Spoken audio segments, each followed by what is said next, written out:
Ngasi ing kumsa lising ani kunmari Mars ki tang 19 ningthokaba nimita aihakna record tawjaduna khwaigi mafamda thamjagadoribasi malemgi ani suba lanjaw maitai ahalamansingnadi Japan lan hairaga hena khangnakiba adumba maru oina 1942-43 gi matamda khoigi iramdam Manipur asisu achauba lanbung ama oikiba mafam asigi bom top ki manungda Manipurdagi satra mahiroi taret khakna 1943 gi Calcutta University na lawba matric parikha haibadi class 10 gi parikha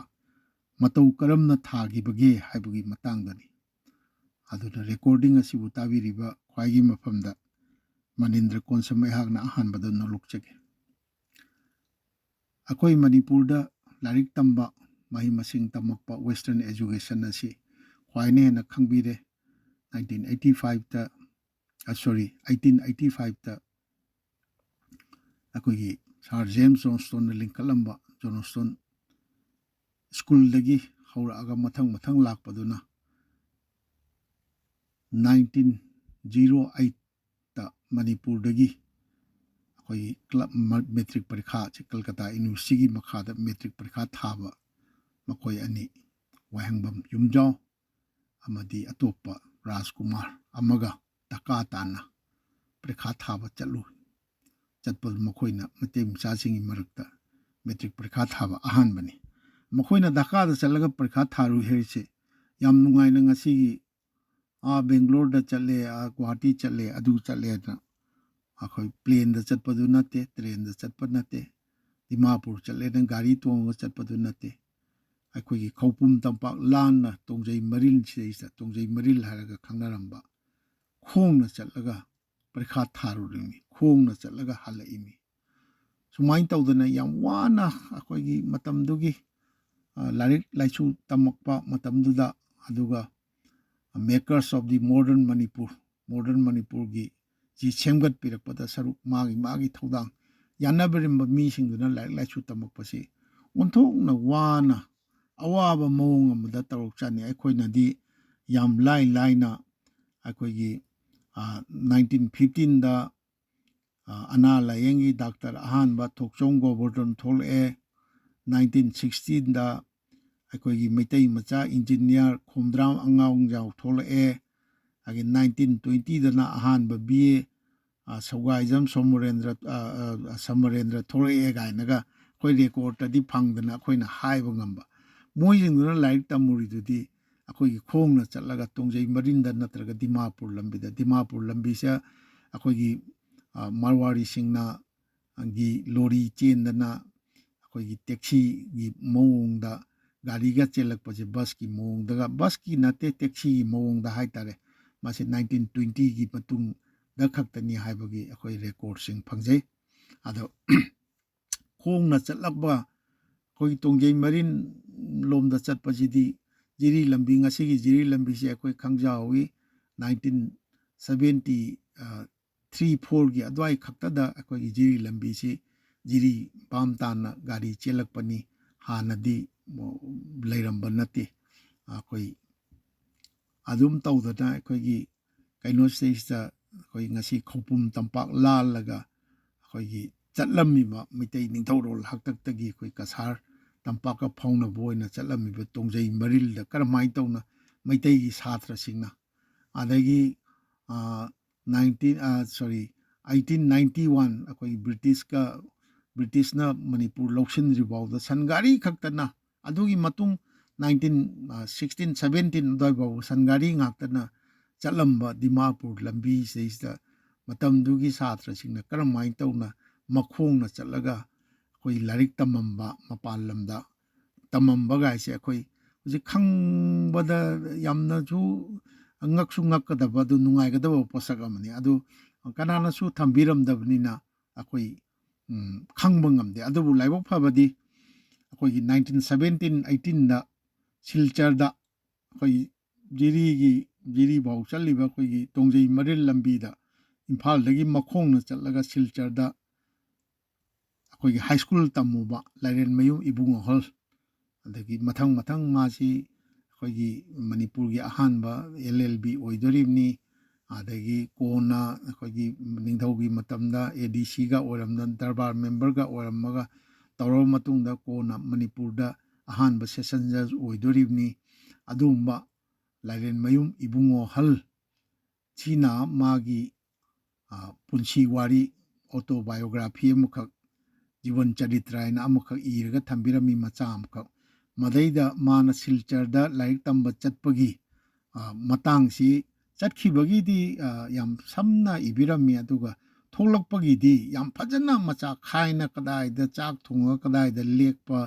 करमाइन तौबा अदगी मतमदुदा हौलान जे अखोइना मोय cookie जिंगना हौजी कनो अखोइगी Anglo cookie वारगा हाइसे मतमदुगी आजिंगना हौलान लाइना तौबजानी अदो हौलानगी इरांग lab मफमदा Moina कीदनगा तौबा कदौबा चटपदगा हंगोइबा अहिंग लेकपगा हंगोइबगी का तौरना याम फजना इबिरमी अदगी अमरोमदना अमुक अखोइगी सूरचंद्र महाराज जी मणिपुरदा अखोइगी 1886 तगिना 1890 फाव पानबा अखोइगी कुलचंद्र महाराज की मचानुपा मयाम्बुंग अद मागी मचानुपा तिकेंद्र घोष हाइबा अमना मासी मतमनुदा कलकत्ता दा चलगा 1617 दा मोय कलकत्ता दा लारिक तमकपजानी अद माना चटपगी दिमापुर लंबीदा अदगी तोंजई मरी लंबीदा चटपगी डायरी दा याम फजना चौक तारीख का थादना फजना पुंगभम बाउ थारगा माना चटप खोंचत की डायरी अमा फंगबदगी डायरी सिना अमुक अखोगी संखा पाबुंग लेगिद्रबा अखोगी RK माइपाक्सना RK माइपाक्सना इसे मणिपुर की मतम अमगी पॉलिटिशियनी सोशल एक्टिविस्टनी कल्चरल एक्टिविस्टनी अदुगा जर्नलिस्टनी अखोगी जर्नलिस्ट नी अदो मा लेगिद्रबा पाबुंग संखा जिगी मचा सिंगना अखोगी RK माइपाक्सना मेमोरियल ट्रस्ट है अमा लिंखत पिरगा कोई जर्नलिस्ट सिंगी अवार्ड कासु अखोगी फेलोशिप कासु चाही खुदिंगी पीदना तवी अक्टोबर की तांग 13 खुदिंगी पांथोक्तना तवी सोविनियर अमम फोंगी चाही अमनिगी ममांगदा फोंगिबा सोविनियर अमदा हौजिकी सूरचंद्र महाराज की मचानुपा ना कलकत्ता दा लारिक तंब चटपदा माना अखोगी दिमापुर लंबीदा अदगी तोंजई मरी लंबीदा मखोंगना चटपगी डायरी की एंट्री सी डायरी दुमक फंगदना कोई संखा पाबुंग माइपाक्सनागी मचानुपा कोई याम्बुंग RK दिलीपना मधु सोविनियर दा हाप्तना फोंगी मधु अइना याम्बुंगदा अइ हाइजबदगी याम्बुंगना अयाब पिबिर हराउना याबिरक्तना अखोगी सोविनियर की मतंगदा पनबियो मयामदा दुम थंबियोना अइ मधु खुदोंग चाबदा अइ मथंगी दा थमजरके अदो ngasiगी recording asidi maru oina अखोगी अनीसुबा मालेम की अनीसुबा लांजाव सेकेंड वर्ल्ड वार की बोम मणिपुरदा याम कन्ना जापान की प्लेन जिंग पायरगा एलाइड फोर्सेस सिंगी मथकता अखोई मयाम लेग्रबनी लाख अनीरोम ले हाइजिनी मतमदुगी वार मनुंगदा अखोगी सेइसदा अखोगी मणिपुर मनुंग सेइसदा एलाइड फोर्सेस सिंगी आर्मी सिंग जी लाख की मथकता लैबा अदुमाइना तौबजानी अदुगी बोम थादरिबा मरक अदुदा 1943 दा 42 दसु परीक्षा थारिबनी अदो 42 की दुरी रेकॉर्ड फंगजदमने थमजदरे अदो आइना 1943 दा थाबा परीक्षा ची गी कैनोसिनी अदो मैट्रिक परीक्षा ची जो कलकत्ता यूनिवर्सिटी तौरईसी 1921 दा जोनस्टोन स्कूल सी कोई कलकत्ता यूनिवर्सिटी हाई स्कूल की थाकता सखंग लईमी अब 1924 दना कोई मणिपुरी लोल सी क्लास 10 फाउबा कोई सखंग रिकॉग्नाइज तौबिरईनी 24 दा अदगी 1933 दगी दी मणिपुर दा परीक्षा जी सेक्टर अखोई मैट्रिक परीक्षा हाइदी क्लास 10 परीक्षा जी सेंटर जी पिरई 1933 दगी अदुगी ममांगददी मपान दा चलगा क्लास 10 भाव तंबम कनो तौदना class 9 pass tauruga 10 di akoigi Silchar da adagi Shillong da adagi Taka da tamnarammi adu konadi adu class 10 larakanda matric parikha amuk matric parikha thanaboi dong ta amuk mapanda amuk chatnarammi adu 1933 dagi di matric parikha chi center larakpani stage da Manipurda ada 1943 da matric parikha thagibasing chigi manungda aihakna hakthengna na thengna jawbasi oja Rajkumar Jalajit ayoi bigraba aina 2015 da akoi lari amkhak likhire bawari ena koi jananata hijam irabot ki magi iho lalho gi gamari leinaba magi akoi gi yam naknaba second in command oramba ningthaujam binoi adugi damukta akoi gi phadana sarkarna phadana mapan West Bengal gi Alipur jail da chahi taret lairuba adumba nupa amagi biography amakak likhidraba wari na ijaki aduga madaida akoi ningthaujam binoi hariba pabungsi hojiti laioi bigre ada maga Cotton College da Guwahati Cotton College da larik taminaba matam stage da hostel gi roommate oina laiminarakpani akoi oja Rajkumar Jalajit che adugi unadrugi mamangdasu akoi adum luna tawbirakpa oja Srini mahaki punsi wari autobiography ma aina phongjaramba sana thongdasu tha khara akoi machit matek oina phongba haujaramba mani adu khudong sadabadagi mapung phaba ngamgitabani adumain tawdana oja Rajkumar Jalajit chingana tambiramba matric parikha 1943 gi matric parikha do matau karamna thagi bage haibadugi matangduni somkha akoigi oja Rajkumar Jalajit chi akoigi September 14 1924 da poga akoigi chahi 96 rom puchibiramaga 8 January 2021 da nogabi gi bani adu akoigi Bharat Sarkar na 1999 da Padma Shri pibidana ikai khumnabi yumba dumba misakni oja Jalajit se adu oja Jalajit na tambiramba 1943 da matric parikha karamain tawna moi taret satra taret khak thagige haibadugi matangdani adugi thamjadringi mamangda matam maduda Manipurda oiriba phibam madu akoigi lakshinnanaba akoigi hana thamjage 1941 gi November 6 da Maharaj Churachan Navadipta nungaki Mapabung Maharaj na nungaki bagi nonganba November 3 1941 da Majai bungo Ahal Bodhachandra Singana Manipur gi Phambal kaki Maharaj Bodhachandra na Manipur gi Phambal karakhiba matam madu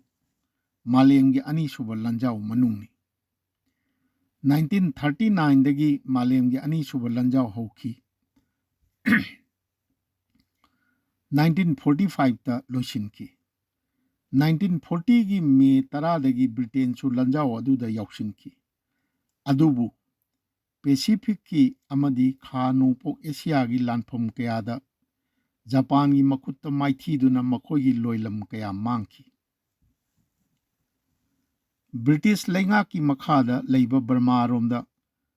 khumang chausil lakraba Japan ga akanba lanpham thengnanaba thorangi saru oina Manipurda su British Sarkar na akanba thorang kaya paikhatpa horaki Maharaj Bodhachandra na Phambal kaba tha taruk phadringai 1942 gi January tang 8 amasung nipan numit nini thangna na nomogi British lanmi lising ani Imphal da thunglaki lanmi sing adu Imphal gi Johnson School Churachan High School Tomisna High School amadi atai school singi sanglen sing da lehanki mahiroi sing school kaba lepnaki adubu sahi aduda amasung matung taba lan manungi sahi singda matric thagadaba mahiroi singi damuktadi school headmaster अमदी ओजा सिंगना मरनाई सिंधुना महिरोई सिंगी चही मांगंदनब होनकी मणिपुर की लैमाइदा मालेम की अनी सुब लंजाव सोइदन यौरक्लगनी मणिपुर की लैमाइ लान की इखेंग इरम फाटलगनी बोम तो के अमम मैखूना अतिया कुपसिल्लबग लोइनना मिकअप मिराव खोल निलरगनी हाइबदु मुन्न खंगनखिब कया याउनखी अदुना ngasi yorkani hayeng thungnaragani tamba ngamkhidaba adubu soidanadi laklagadaba langidamak sem saba haunarami 1942 gi April tha manung Manipurda cheng yamna henna khangtang tangkhatki mamangi phau sangbaida lupa ama pirambadu lupa kun yoki हाइबसिंग असी अखोगी मणिपुर की चैथारों कुमाबदसु याम फजना record तौदना लेरंबसे अखोई थेंगनजै Cheng तांखतखिबा अदुगी मरु ओइबा मरमदी Manipur लेप्तना संगसिल्लखिदुना Imphal मनुंग अमसुंग अकोइबगी school संगलेनसिंग अमसुंग अहांगबा लंपा खुदिंग लैसिल्लखरबा मसिंग यामलबा British लानमीसिंग लाकलगनी हाइनरखिबा मालेमगी अनी सुब लंजाव मणिपुर यौरक्तुना मे 10 1942 दा लंजावगी असेंगबा मसक उल्लखी नुमित अदुगी नुमित युंगमा मतमदा Japan की plane कया मणिपुर की अतियादा पाइसलक्तुना इम्फाल की कंगला पुलैरोंबा खोंनांगखोंग मेजर खुन खोयाथोंग थांगमैबन चिंगमैरोंगना चिंगबा मफमसिंगदा बोम कया थादरखी मिसी मीना कया थोखी युम कई गाड़ी न चिंब कया अमांग अता थोखी सना कोनुंग अमसुंग सरकार की लोइसंग सिंग यावना मिपुंग खुदिंग माना थोकपा इम्फाल वांगमगी मफम सिंगदा लांजेन नखी अमरोमदा ब्रिटिश पु लानफमदा माइथीबा पीरगा भारत तगी तांथोखिनबगी पांडमदा सुभाष चंद्र बोस की लमजिंग मखादा मालई की जित्रा जंगल दा जापान की मतेंग लोइनना डिसेंबर 14 1941 दा लिंखतखिबा इंडियन नेशनल आर्मी INA ना ब्रिटेन अमसुंग अमेरिका की मथक्ता लंदारगनी हाइना सिंगापुर दगी अक्टोबर 23 1943 दा लाउथोरखी मधुगी मखा तारखिबा थौदौदा INA की मेजर जनरल शाह नवाज खान की लुचिंग मखादा सुभाष ब्रिगेड कांगबुना मार्च 18 1944 दा बर्मा रोमदगी मणिपुर की उखुल यौसिल्लक्तुना उखुल लौसिनखी अदुगा मार्च 19 की अयुक्ता उखुल की केनेडी पिक हाइना खंगनब चिंगदोलदा नेशनल एंथेम सक्तुना ब्रिटिश इंडिया की लैमाइदा INA ना अहान बोइना इंडियन नेशनल फ्लैग चिंखतखी हारिबसी अखोगी उखुल की केनेडी पिक हाइबसे अखोई खंगजदे अदुबु रेकॉर्ड याम सेंगना मसी उखुल की केनेडी पिक ता अहान बोइना कोई 1944 की मार्च की 19 की मॉर्निंग दा INA की कांगबुना अखोगी इंडियन नेशनल फ्लैग चिंखतलगा अखोगी नेशनल एंथेम सक्तुना इंडियन नेशनल फ्लैग चिंखतकी इज द रेकॉर्ड ने मोइरांगदगी हाली मोइरांगदा चिंखतकदोरिबदी अखोगी 1944 की एप्रिल 13 दनी अहानबा उखुल चिंखलीबसिना अखोगी मार्च की 18 1944 ने अदुना थारोम अमरोमगी मौंगदा खेनबा नि निमित खरनी निमित मरी मंगानी खक्तनी था फागदबा था अमरोंगी मतुंगदा मोइरांगदा चिंखतपनी अदुना उखुलगी केनेडी पिक आइजु ब्रिटिशिंग ना केनेडी पिक हारिबा अहानबा INA ना कोई नेशनल एंथेम सागा इंडियन की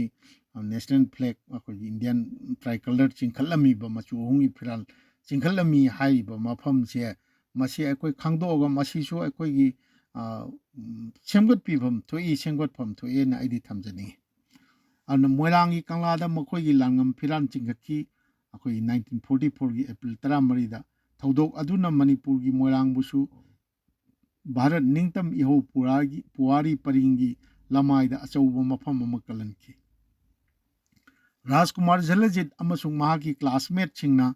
Calcutta Universitygi makhada 1943 gi matric parikha Imphal da thakiba phibam adu haujik matamgi Manipurda karigumba leibaki oiba ihau natraga irang kharadang lairakpada mahisang thingjinbagi chanabi ama lairakliba phibamsing asiga changdamnabada yamnamak taiwonnai 1943 gi matric parikha adu malemgi ani suba lanjau manungni April 18 ningthokaba numitagi parikha hauki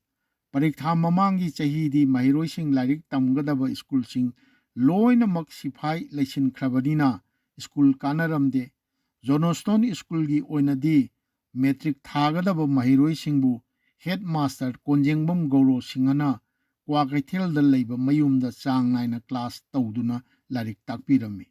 mahiroi sing adubu mayumda chaba thaktuna lekhanba matamsu kaya ama yaurami 1943 gi matric parikha aduda Manipur pumbagi oina supnagi mahiroi taret khak tharami Johnstone school dagi Rajkumar Jalajit Namram Sukumar Posangbam Tumbi Thoksom Beni Madhop amasung Maibam Horicharan makhoi loinamak tungi punsida Manipurgi masak naiba amamam oinarakhiba ngaktani makhoi sing asigi manungda Dr. Namram Sukumar di ayakasu nakna wari sanajabagi tanja phangjaki adubu aina wari sanaba phangjakiba matamdudi naagi problem khara laidana akogi yam kupthaba wari di saba phangjagidre adu maksi akogi Dr. Sukumar Namram Sukumar si namapandagini akogi Manipurgi ahanba MBBS ni akogi Manipurgi ahanba MBBS adu kona akogi Manipur Health Service ki Manipur Sarkar gi health service haigada health department ta joint director gumba ta akogi director gumba oibirambra ai chapchana ai thijinra masiju asoiba amani akogi ijagaraga akogi follow up tawdabase agi Churachan High School dagi ibomcha kawwa CC High School dagi ibomcha singa kawwa ama ju akogi parikha thabaside moi tareki manungside yawgiba ada CC 1943 gi matric parikha jida is the CC high school dagi ibomcha kawwa ma yawgi parikha thagi yarise CC high school gi record yenguraga adum khangdaba posangni adu masiju pangthok chamdadana aise pangthok chamdaba haiduni adum khangdre khangning na masi maming matha akogi yumnak sagai kadai dagi noise adum khangni akoi macha masujing fajana adum nunga yaifana lerangani ana asa tawjai aduga Tambasna Girls High School dagina amu kadambini kawbi akoi nupi mahiroi amasu yawba adu kadambini hareba nupi mahiroi sidi akoina kona akoigi akoi ming taja hawi akoina yamuna khangjawdrasu Manipurgi ahanba Inspector General of Police akoigi IGP Gopal IG Gopal hana khangnagiba akoigi halibungo sigi akoigi loinabi oigi hai adu kadambini devi sisu 1943 gi akoigi matric parikha sida moi tare thabasigi manungda amo oidoini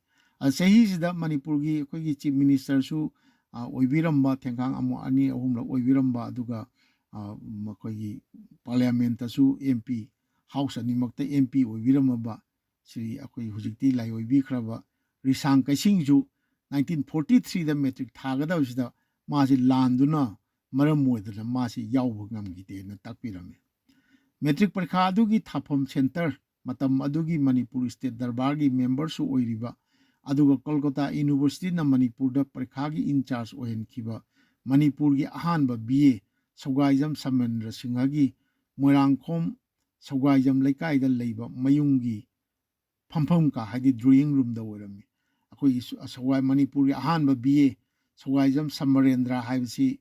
akoigi Jananeta Irabot ka Dhaka akoigi larik tamba chapminakiba adumba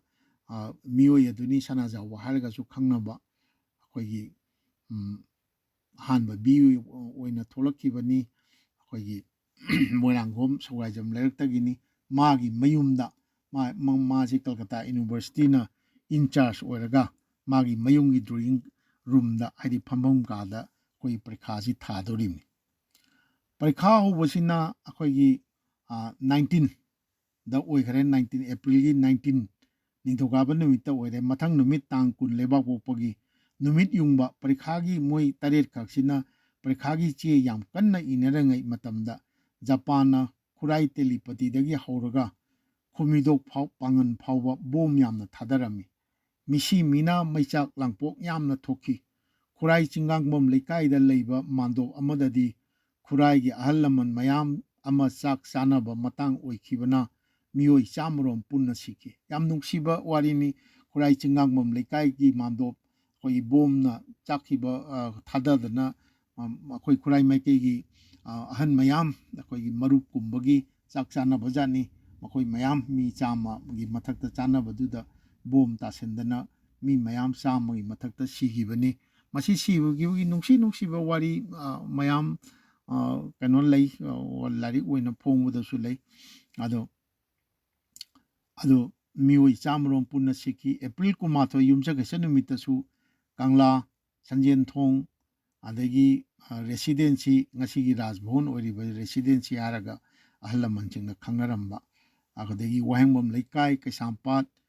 ꯇꯦꯔꯥ ꯀꯩꯊꯦꯜꯅꯆꯤꯡꯕ ꯃꯐꯝꯁꯤꯡꯗꯁꯨ ꯕꯣꯝꯁꯤ ꯑꯩꯈꯣꯏ ꯇꯥꯡ 12ꯁꯤꯗ 20 April 21ꯁꯤꯗꯁꯨ ꯌꯥꯝ ꯊꯥꯗꯈꯤꯕ ꯃꯤꯁꯤ ꯃꯤꯅꯥ ꯃꯩꯆꯥꯛ ꯂꯥꯡꯄꯣꯛ ꯌꯥꯝꯅ ꯊꯣꯛꯈꯤ ꯑꯗꯨꯒꯨꯝꯕ ꯑꯀꯟꯕ ꯂꯥꯜꯂꯛ ꯑꯗꯨꯗ ꯃꯅꯤꯄꯨꯔꯒꯤ ꯃꯍꯩꯔꯣꯏ 8 ꯈꯛ ꯑꯗꯨꯅ ꯊꯥꯈꯤꯕ ꯄꯔꯤꯈꯥ ꯑꯗꯨ ꯂꯦꯞꯍꯟꯈꯤꯗꯦ ꯕꯣꯝ ꯇꯥꯔꯕ ꯑꯗꯨꯗꯁꯨ ꯄꯔꯤꯈꯥ ꯊꯥꯕꯗꯨ ꯍꯧꯖꯤꯛꯀꯤ ꯏꯟꯆꯥꯔꯖ ꯑꯣꯏꯔꯤꯕ ꯑꯦꯛꯖꯥꯃꯤꯅꯦꯁꯟ ꯏꯟꯆꯥꯔꯖ ꯑꯣꯏꯔꯤꯕ ꯁꯧꯒꯥꯏꯖꯝ ꯁꯣꯃꯣꯔꯦꯟꯗ꯭ꯔꯅ ꯃꯌꯨꯝꯗ ꯄꯔꯤꯈꯥ ꯇꯧꯍꯜꯂꯤꯗꯣ ꯄꯔꯤꯈꯥꯁꯤ ꯂꯦꯞꯍꯟꯈꯤꯗꯦꯕ ꯑꯗꯒꯤ ꯄꯔꯤꯈꯥ ꯊꯥꯈꯤꯕ ꯃꯍꯩꯔꯣꯏꯁꯤꯡ ꯑꯗꯨ ꯂꯥꯟꯒꯤ ꯑꯦꯔꯣꯄ꯭ꯂꯦꯟ ꯄꯥꯏꯔꯛꯈꯤꯕ ꯈꯨꯗꯤꯡ ꯈꯣꯡꯂꯛꯈꯤꯕ ꯁꯥꯏꯔꯦꯟ ꯍꯥꯏꯗꯤ ꯕꯣꯝ ꯊꯥꯗꯅꯕ ꯄ꯭ꯂꯦꯟꯁꯤ ꯍꯦꯛ ꯄꯥꯏꯔꯛꯑꯒ ꯑꯩꯈꯣꯏꯒꯤ ꯁꯥꯏꯔꯦꯟꯁꯤ ꯍꯦꯛ ꯈꯣꯡꯕ ꯁꯥꯏꯔꯦꯟ ꯈꯣꯡꯕꯁꯤꯗ ꯃꯤ ꯃꯌꯥꯝ ꯃꯤꯆꯝ ꯃꯌꯥꯝꯁꯤ ꯀꯣꯝꯗ ꯀꯔꯤꯗ ꯆꯦꯟꯁꯤꯟꯅꯗꯅ ꯇꯧꯗꯣꯔꯤꯕꯅꯤ ꯑꯗꯨ ꯄꯔꯤꯈꯥ ꯏꯟꯆꯥꯔꯖ ꯁꯃꯔꯦꯟꯗ꯭ꯔꯅ ꯃꯈꯣꯏꯕꯨ ꯂꯥꯟꯒꯤꯗꯃꯛ ꯃꯌꯨꯝꯒꯤ ꯏꯪꯈꯣꯜꯗ ꯇꯧꯗꯨꯅ ꯊꯝꯂꯕ ꯀꯣꯝꯁꯤꯡꯗ ꯆꯦꯟꯁꯤꯜꯍꯜꯂꯒ ꯄꯥꯛꯊꯍꯟꯗꯨꯅ ꯂꯩꯍꯜꯂꯝꯃꯤ ꯌꯦꯡꯕꯤꯌꯨꯀꯣ ꯄꯔꯤꯈꯥ ꯃꯅꯨꯡꯗꯨꯗ ꯁꯥꯇ꯭ꯔꯁꯤꯡꯗꯨ ꯕꯣꯝꯒ ꯇꯥꯔꯛꯑꯗꯤ ꯂꯣꯠꯅꯅꯕ ꯍꯥꯏꯅ ꯀꯣꯝꯁꯨ ꯑꯃꯨꯛ ꯇꯧꯔꯒ ꯂꯥꯟꯒꯤ ꯀꯣꯝ ꯇꯧꯔꯒ ꯑꯩꯈꯣꯏ ꯑꯃꯨꯛ ꯊꯝꯕꯤꯔꯝꯃꯤ ꯇꯧꯔꯤꯁꯦ ꯂꯥꯟꯒꯤ ꯀꯣꯝ ꯇꯧꯕꯁꯤꯗꯤ ꯑꯩꯈꯣꯏ ꯊꯦꯡꯅꯍꯧꯔꯦ 1964ꯒꯤ ꯑꯩꯈꯣꯏꯒꯤ ꯏꯟꯗꯣ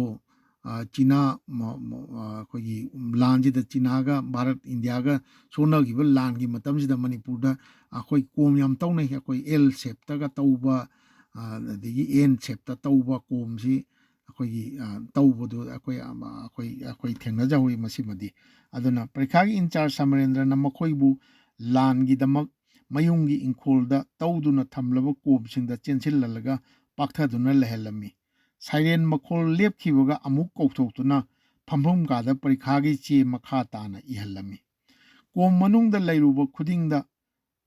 ꯀꯣꯝ ꯑꯗꯒꯤ ꯁꯥꯏꯔꯦꯟ ꯍꯦꯛ ꯈꯣꯡꯉꯛꯄ ꯀꯣꯝꯗ ꯍꯦꯛ ꯆꯪꯈꯤꯕꯒ ꯑꯗꯩ ꯊꯣꯛꯂꯛꯑꯒ ꯑꯗꯩ ꯁꯥꯏꯔꯦꯟ ꯀꯣꯡꯕ ꯊꯣꯛꯈꯤꯕ ꯑꯗꯩ ꯄ꯭ꯂꯦꯟ ꯀꯔꯤ ꯕꯣꯝ ꯀꯔꯤ ꯊꯥꯗꯕ ꯇꯣꯛꯈ꯭ꯔꯕ ꯃꯇꯨꯡꯗꯅ ꯑꯃꯨꯛ ꯃꯣꯏꯅ ꯑꯃꯨꯛ ꯄꯔꯤꯈꯥꯁꯦ ꯑꯃꯨꯛ ꯏꯍꯟꯗꯣꯏꯅꯦꯕ ꯏꯕꯁꯤꯗꯩꯁꯤꯗ ꯑꯩꯈꯣꯏꯒꯤ ꯆꯪꯈꯤꯕ ꯃꯇꯝꯁꯤꯡ ꯀꯣꯝ ꯃꯅꯨꯡꯗ ꯂꯩꯔꯨꯕ ꯈꯨꯗꯤꯡꯗ ꯆꯪꯈꯤꯕ ꯃꯇꯝꯁꯤꯡ ꯑꯗꯨ ꯀꯨꯞꯈꯠꯅꯕ ꯆꯦ ꯏꯕꯒꯤ ꯃꯇꯝꯁꯨ ꯍꯦꯛ ꯍꯥꯞꯀꯠꯇꯨꯅ ꯁꯥꯡꯗꯣꯛꯍꯜꯂꯝꯃꯤ ꯌꯦꯡꯕꯤꯌꯨ ꯄꯔꯤꯈꯥꯗꯨ ꯀꯣꯝ ꯕꯣꯝ ꯇꯥꯔꯛꯀꯗꯣꯔꯦ ꯄ꯭ꯂꯦꯟ ꯄꯥꯏꯔꯛꯑꯦꯅ ꯀꯣꯝ ꯃꯅꯨꯡꯗ ꯂꯣꯠꯂꯨꯔꯒ ꯑꯃꯨꯛ ꯊꯣꯛꯂꯛꯑꯒ ꯄꯔꯤꯈꯥ ꯏꯕꯒꯤꯁꯤꯗꯩꯁꯤꯗ ꯃꯥꯅ ꯀꯣꯝꯗ ꯆꯪꯉꯨꯕꯩ ꯃꯇꯝꯁꯤꯁꯨ ꯑꯃꯨꯛ ꯍꯦꯛ ꯁꯥꯡꯗꯣꯛꯍꯜꯂꯦ ꯍꯥꯏꯔꯤꯁꯤꯅꯤ ꯑꯗꯨꯃꯥꯏꯅ ꯇꯧꯗꯅ ꯊꯥꯈꯤꯕ ꯄꯔꯤꯈꯥꯁꯦ ꯃꯁꯤꯗꯩꯁꯤꯗ ꯃꯣꯏ ꯑꯩꯈꯣꯏꯒꯤ ꯀꯩꯅꯣꯒꯤ ꯑꯩꯈꯣꯏꯒꯤ ꯖꯣꯅꯣꯁꯣꯟꯒꯤ ꯃꯍꯩꯔꯣꯏꯁꯤꯡꯗꯨꯅ ꯂꯣꯏꯅꯃꯛ 2nd ꯗꯤꯕꯤꯖꯟꯗ ꯄꯥꯁ ꯇꯧꯈꯤꯌꯦ ꯑꯗꯨꯒ ꯆꯨꯔꯥꯆꯥꯟ ꯍꯥꯏ ꯁ꯭ꯀꯨꯜꯗꯒꯤ ꯑꯩꯈꯣꯏꯒꯤ ꯌꯥꯎꯈꯤꯕ ꯏꯕꯣꯝꯆꯥ ꯍꯥꯏꯔꯤꯕ ꯃꯁꯛ ꯃꯃꯤꯡ ꯌꯨꯝꯅꯥꯛ ꯁꯥꯒꯩ ꯀꯗꯥꯏꯗꯒꯤꯅꯣ ꯈꯪꯖꯗ꯭ꯔꯤꯕ ꯃꯁꯤꯅ 3rd ꯗꯤꯕꯤꯖꯟꯗ ꯄꯥꯁ ꯇꯧꯋꯦꯌꯦ ꯑꯗꯨꯒ ꯀꯩꯅꯣꯁꯤꯅ ꯇꯝꯐꯥꯁꯅꯥ ꯒꯥꯔꯜꯁꯇꯒꯤ ꯊꯥꯈꯤꯕ ꯀꯗꯝꯕꯤꯅꯤ ꯍꯥꯏꯔꯤꯕ ꯑꯩꯈꯣꯏꯒꯤ ꯅꯨꯄꯤ ꯃꯍꯩꯔꯣꯏꯁꯤ ꯃꯥꯗꯤ ꯐꯦꯜ ꯑꯣꯏ ꯍꯥꯏꯌꯦ ꯑꯗꯨꯃꯥꯏꯅ ꯇꯧꯗꯅ 1943 ꯍꯥꯏꯕꯗꯤ ꯃꯥꯂꯦꯝꯒꯤ ꯑꯅꯤꯁꯨꯕ ꯂꯟꯖꯥꯎꯒꯤ ꯕꯣꯝ ꯇꯣꯞ ꯃꯔꯛꯇꯨꯗ ꯃꯅꯤꯄꯨꯔꯗ ꯆꯍꯤ ꯑꯗꯨꯗ ꯁꯥꯇ꯭ꯔ 8 ꯃꯍꯩꯔꯣꯏ 8 ꯃꯩꯇꯩ ꯃꯆꯥ ꯁꯥꯇ꯭ꯔ 8 ꯄꯔꯤꯈꯥ ꯊꯥꯒꯤ ꯕꯣꯝ ꯃꯔꯛꯇꯨꯗ ꯍꯥꯏꯕꯗꯤ ꯂꯥꯟ ꯃꯅꯨꯡꯗꯁꯨ ꯂꯥꯟ ꯃꯅꯨꯡꯒꯤ ꯕꯣꯝ ꯃꯤꯁꯤ ꯃꯤꯅꯥ ꯀꯌꯥ ꯊꯣꯛꯄ ꯑꯣꯏꯇꯥꯔꯒꯁꯨ ꯃꯇꯝꯗꯨꯒꯤ ꯑꯍꯜ ꯂꯃꯟꯁꯤꯡꯅ ꯑꯩꯈꯣꯏꯒꯤ ꯄꯔꯤꯈꯥ ꯊꯥꯕ ꯂꯦꯞꯍꯟꯈꯤꯗꯦ ꯍꯥꯏꯕꯁꯦ ꯃꯁꯤ ꯌꯥꯝꯅ ꯄꯦꯟꯖꯕ ꯑꯗꯨ ꯍꯧꯖꯤꯛꯀꯤ ꯃꯇꯝꯗ ꯇꯧꯔꯤꯕꯁꯤꯒꯤꯗꯤ ꯌꯥꯝꯅ ꯇꯥꯏꯌꯣꯟꯅꯕ ꯃꯁꯛ ꯑꯃꯅꯤ ꯍꯥꯏꯕꯗꯨ ꯑꯩ ꯊꯝꯖꯅꯤꯡꯕ ꯑꯗꯨꯒ ꯑꯩꯅ ꯏꯖꯈꯤꯕ ꯑꯗꯒꯤ ꯍꯥꯏꯖꯈ꯭ꯔꯤꯕꯁꯤꯗꯩꯁꯤꯗ ꯊꯤꯖꯤꯟꯒꯗꯕ ꯋꯥꯠꯂꯤꯕꯁꯤꯡꯁꯦ ꯃꯁꯤ ꯐꯖꯅ ꯊꯤꯟꯖꯤꯜꯂꯒ ꯁꯨꯝꯕꯁꯤ ꯌꯥꯝ ꯐꯖꯅ ꯔꯦꯀꯣꯔꯠꯁꯤ ꯊꯝꯍꯧ ꯇꯥꯔꯒꯗꯤ ꯌꯥꯝ ꯀꯥꯟꯅꯅꯦꯅ ꯈꯜꯂꯤ ꯑꯗꯨꯅ ꯑꯩꯅ ꯃꯃꯥꯡꯗ ꯄꯟꯖꯈꯤꯕ ꯑꯩꯈꯣꯏꯒꯤ ꯃꯅꯤꯄꯨꯔꯗꯒꯤ ꯃꯄꯥꯟ ꯂꯝꯗ ꯃꯅꯤꯄꯨꯔꯗꯗꯤ ꯇꯝꯐꯝ ꯂꯩꯇꯕꯅꯤꯅ ꯃꯄꯥꯟ ꯂꯝꯗ ꯑꯩꯈꯣꯏꯒꯤ ꯇꯣꯡꯖꯩ ꯃꯔꯤꯜ ꯂꯝꯕꯤꯗ ꯗꯤꯃꯥꯄꯨꯔ ꯂꯝꯕꯤꯗ ꯃꯇꯧ ꯀꯔꯝꯅ ꯈꯣꯡꯅ ꯆꯠꯂꯒ ꯀꯗꯥꯏꯗ ꯂꯦꯛꯑꯒ ꯅꯨꯃꯤꯠ ꯀꯌꯥꯅꯤ ꯆꯪꯅ ꯑꯩꯈꯣꯏꯒꯤ ꯗꯤꯃꯥꯄꯨꯔ ꯌꯧꯅꯔꯝꯕꯒꯦ ꯁꯤꯜꯆꯔ ꯌꯧꯅꯔꯝꯕꯒꯦ ꯍꯥꯏꯕꯗꯨ ꯃꯊꯪꯒꯤ ꯈꯨꯗꯣꯡꯆꯥꯕ ꯑꯩꯈꯣꯏꯒꯤ ꯇꯥꯡꯀꯛ ꯑꯃꯗ ꯑꯃꯨꯛ ꯊꯝꯖꯒꯦ ꯉꯁꯤꯒꯤ ꯑꯣꯏꯅꯗꯤ ꯑꯩꯈꯣꯏꯒꯤ ꯃꯅꯤꯄꯨꯔꯗ ꯑꯀꯟꯕ ꯂꯥꯟꯕꯨꯡ ꯑꯣꯏꯈꯤꯕ ꯃꯥꯂꯦꯝꯒꯤ ꯑꯅꯤꯁꯨꯕ ꯂꯟꯖꯥꯎ ꯃꯅꯨꯡ 1940-43ꯗ ꯃꯔꯨꯑꯣꯏꯅ 1943ꯒꯤ ꯀꯜꯀꯇꯥ ꯌꯨꯅꯤꯚꯔꯁꯤꯇꯤꯅ ꯂꯧꯕ ꯃꯦꯇ꯭ꯔꯤꯛ ꯄꯔꯤꯈꯥꯗ ꯃꯅꯤꯄꯨꯔꯗꯒꯤ ꯏꯝꯐꯥꯜꯗꯒꯤ ꯃꯍꯩꯔꯣꯏ 8ꯅ ꯃꯇꯧ ꯀꯔꯝꯅ ꯃꯦꯇ꯭ꯔꯤꯛ ꯆꯍꯤ ꯑꯗꯨꯒꯤ ꯃꯦꯇ꯭ꯔꯤꯛ ꯄꯔꯤꯈꯥ ꯊꯥꯈꯤꯕꯒꯦ ꯍꯥꯏꯕꯒꯤ ꯃꯇꯥꯡꯗ ꯊꯝꯖꯕꯁꯤ ꯃꯇꯥꯡ ꯑꯁꯤꯗ ꯂꯣꯏꯁꯤꯟꯖꯒꯦ ꯑꯗꯨꯒ ꯇꯥꯕꯤꯔꯤꯕ ꯈ꯭ꯋꯥꯏꯕꯨꯁꯨ ꯑꯃꯨꯛꯀ ꯍꯟꯅ ꯈꯨꯔꯨꯝꯖꯔꯤ꯫